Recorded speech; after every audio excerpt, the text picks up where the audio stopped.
En aquel tiempo dijo Jesús a sus discípulos: así estaba escrito, el Mesías padecerá, resucitará de entre los muertos al tercer día, y en su nombre se predicará la conversión y el perdón de los pecados a todos los pueblos, comenzando por Jerusalén.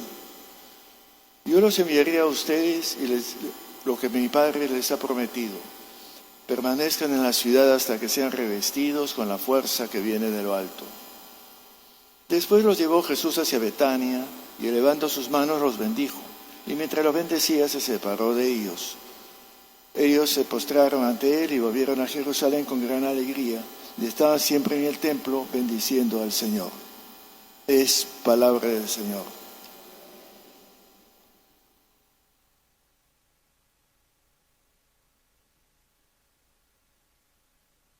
Para captar y apreciar el mensaje del texto y del relato de la ascensión, tenemos que empezar por tener claro que nuestra teología, nuestra religiosidad, se basa en una cosmovisión que llamaríamos de 3 pisos: cielos, tierra, profundidades o infiernos.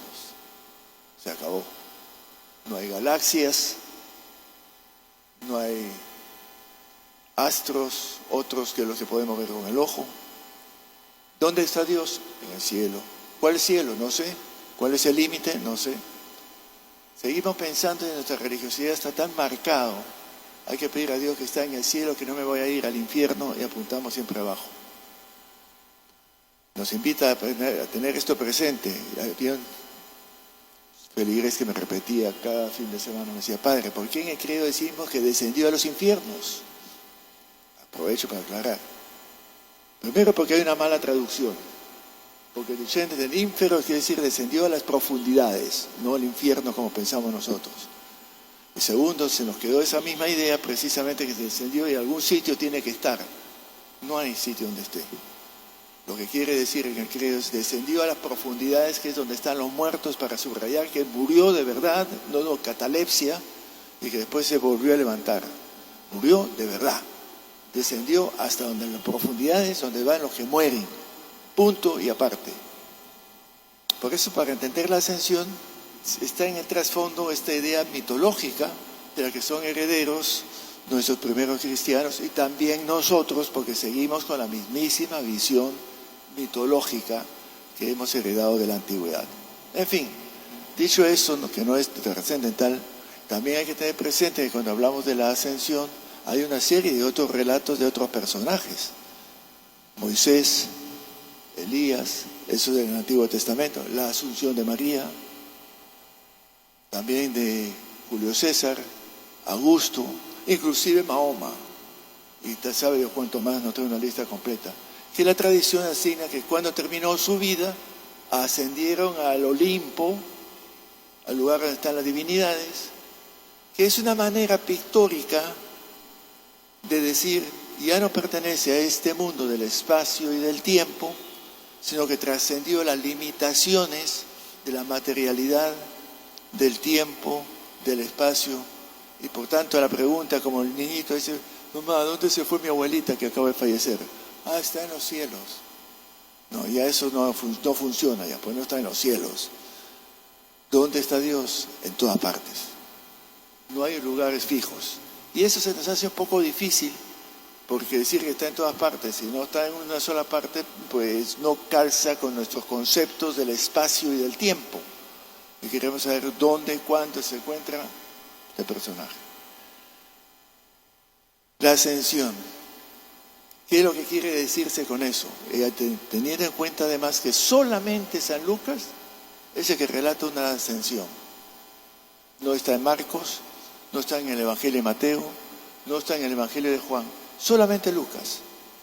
Lo cual ya es un poco sospechoso, que probablemente un relato creado para decir magistralmente, de una manera pedagógica, que ya no está con nosotros. Cuando Jesús terminó la pregunta, ¿dónde se fue? Si resucitó, ¿dónde está? Pues la respuesta es: subió a los cielos. Ya tengo la respuesta que yo quería. Es el capítulo final de la vida de Jesús. El destino de Jesús es estar donde Dios está. Ellos creían que Dios está en un lugar allá más allá de las nubes, Nosotros, por supuesto, tenemos una visión mucho más ilustrada y sabemos que el mundo no tiene límite. Se lo dejamos eso a los astrónomos que nos lo expliquen. El destino de Jesús, por tanto, es retornar a donde está Dios. Y Dios es ya despojarse de todo, como decía, estas limitaciones, para recoger, por un lado, una continuidad y hay una discontinuidad. La discontinuidad es que su vida física terminó definitivamente. La continuidad, que es en lo que se debe centrar la atención y de lo que Lucas también quiere, está en que así como Jesús predicaba el reino de Dios, nosotros, que estamos todavía aquí, los discípulos, debemos predicar el reino de Dios, el mismísimo.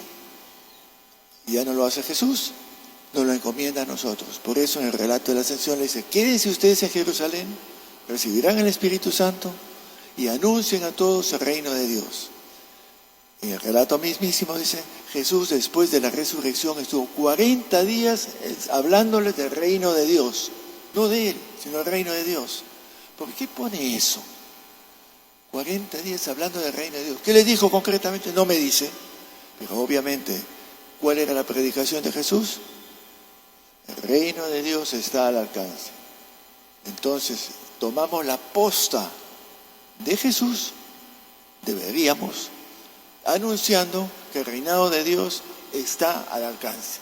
El tema es el reinado de Dios aquí y ahora, no en los cielos, no después de esta vida. El reinado de Dios es el reinado de la unidad, de la fraternidad, del amor, de la compasión. Es el reinado del amor. Por eso la predicación de Jesús no apuntaba a sí mismo. Jesús hablaba del reino de Dios, un Dios Padre. Por tanto, ya no un Dios juez, soberano, todopoderoso, sentado a la diestra de un trono rodeado de ángeles y sabe Dios cuánto más. Eso está bueno para los cuadritos, la pintura y la iconografía que hemos pintado muchas veces. La ascensión de Jesús. Por eso mereceríamos casi el reproche que oímos, que me encanta en Hechos de los Apóstoles. Después del relato de la ascensión, subió Jesús, se interpuso una nube y una voz del cielo que dice: ¿qué hacen ahí parados mirando al cielo? No hay nada que ver, muévanse. ¿Qué hacemos parados, contemplando, mirando, cuando lo que debemos hacer es continuar lo que Jesús empezó? Y el gran reto es precisamente comprender y comunicar esa cercanía de ese reinado de ese Dios Padre. El gran reto es que nosotros debemos ser predicadores, no de una doctrina, no de una idea o un catecismo, sino de un modo de vivir, de un estilo de vida que desemboca en el estar con Dios. Por eso nos invita aquí ya a entender y vivir desde ya este reinado de ese Dios que es amor, que es unión, que es fraternidad, que es paraíso, que es cielo. Todo ese lenguaje que tenemos que apunta al destino final al que estamos invitados, y el camino para llegar ahí es el mismísimo camino que siguió Jesús. Tú ven y sígueme. ¿A dónde? A estar con Dios, a unirnos más. ¿Por dónde? Por la fraternidad, por la solidaridad, mirando al prójimo. ¿Qué hacemos parados mirando al cielo en vez de mirar alrededor nuestro?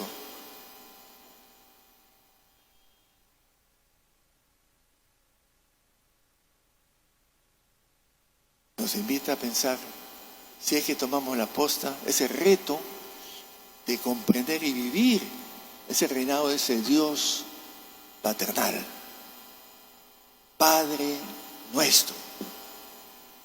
Venga acá tu reino. Hágase tu voluntad acá. Que no le falta a nadie el pedazo de pan que necesita. Y el pan del perdón también.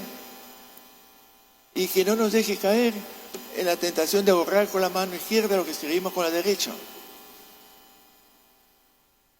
¿Es eso lo que está?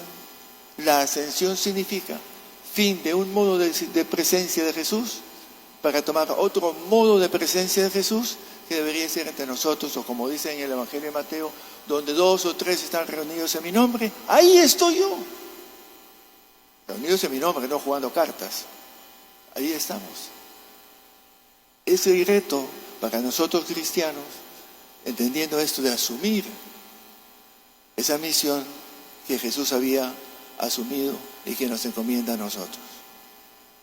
Les dejo estas reflexiones, invitándoles al Señor que nos inspire a ser verdaderamente testigos, ser coherentes, consecuentes entre lo que decimos, exigimos de otros, criticamos a la iglesia y mirarnos a nosotros mismos en el espejo antes de abrir la boca.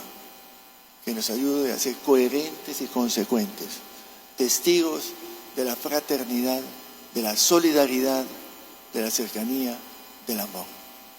Eso es con lo que se mide el ser o no ser cristiano. No es las ideas que tengas, no me interesa. No es tus devociones, no me interesa. Cuando tenía hambre, ¿dónde estabas tú? Ahí estaba yo. Cuando tenía sed, ¿dónde estabas tú? Cuando estaba desnudo, cuando estaba solo, cuando estaba triste, ¿dónde estabas tú? Les dejo estas reflexiones, invitando nuevamente a que pidamos al Señor que nos ayude a ser verdaderamente testigos de ese Jesús que nos invitó a hacer nuestro su reinado, el reinado de su Padre. Que así sea.